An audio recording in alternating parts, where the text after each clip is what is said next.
থেমে থাকা কখনোই জীবনের মন্ত্র হতে পারে না, বরং চলমান জীবনেই চলার আদর্শ প্রেরণা, আদর্শ মন্ত্র, যেটা উপনিষদে কথিত রয়েছে। কি কথিত রয়েছে?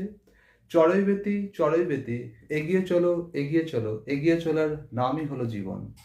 অর্থাৎ স্থবির জীবনকে যদি আপনি পিছনে ফেলে আপনার জয়স্তম্ভের লক্ষ্যে সামিল হতে না পারেন, তাহলে এই জীবনে আপনি ইউজলেস, অর্থশূন্য একজন ব্যক্তি।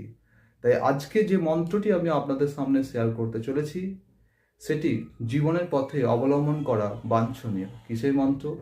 ইফ ইউ কান্ট ফ্লাই, আপনি যদি উঠতে না পারেন, দেন রান, তা দৌড়ান। ইফ ইউ কান্ট রান, যদি দৌড়াতে না পারেন, দেন ওয়াক, তাহলে হাঁটুন।